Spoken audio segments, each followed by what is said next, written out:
Hey, Jenna, I wanted to ask you about, a lot of people don't know this, but we're under pretty much a strict contract with CBS. They have us for about a year after we get off the season. So I was curious about you and Heidi doing your famous Playboy cover in August 2003, because if this is correct what I read, you actually shot this cover a day after the finale, which meant CBS had to approve this very, very quickly. Were you surprised that they approved it in general? And why do you think they did approve it? Honestly, I don't know why they did. I don't know if they thought it was good exposure at the time and it was good marketing, but they were closing that deal like the night of the finale, I think. It was very quick. Yeah. When you say they, you mean CBS? CBS and Playboy talking together, and we're handling it together. Because I'm pretty sure that me, you, and Heidi went to dinner and were like proofing our pictures or something at a. It was the week of the finale, and you all like left one day to go and like go to the photo shoot. But I feel like the network was, and it's all different people that work there now. But they seemed like very on board with this idea. Like nobody was like trying to talk you out of it. Yeah. Not. In fact. Like, is this a really good idea? And they were really, now that I think about it, you're right. They really were like, this is great. Yeah. Just didn't think about it. So Jenna, did they approach you and Heidi first, or did they approach CBS as CBS came to y'all? They approached CBS because CBS wouldn't let them get to me. Right. They were, back then, it was a lot easier to not be in contact with us. We didn't have so many ways to contact someone through all these social media outlets. So they contacted CBS and they floated it past me. And I said, whoa, that's a lot of zeros.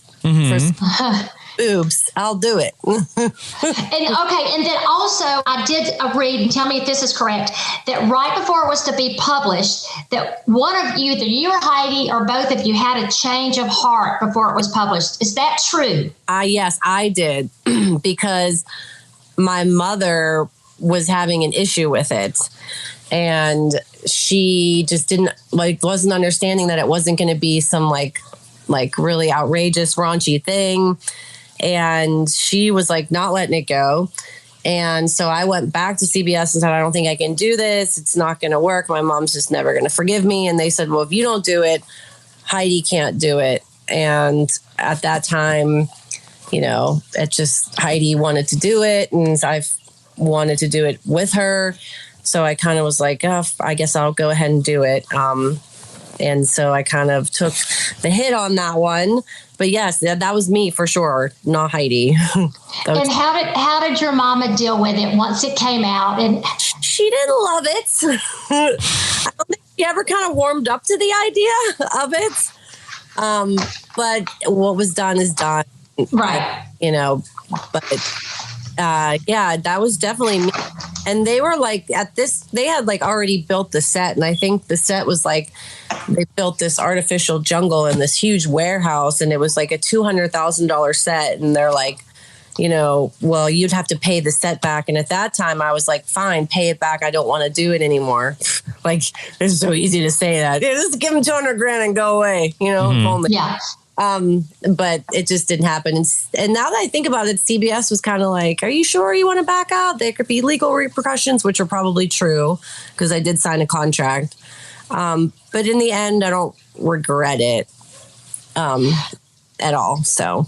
Well, I guess it happened so fast. I didn't realize that y'all were doing the shoot the day after the finale, but you didn't have time. I was wondering if you had ever reached out to Jerry Manthe, because she had done it in September of 2001, to get her feel or any kind of a feedback from her. No, I didn't. And I probably should have in retrospect. But like you said, it all happened so fast. It was like 30 days from when we shot it to when it was printed, because they wanted it to be timely, that we were like shooting at night and proofing the pictures like at dinner the next day.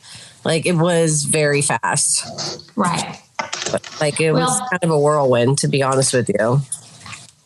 Actually, I think I should just. I'm actually sitting here with your August 2003 Playboy cover, and it's T-Bird. Beautiful. I know, Rob. I am.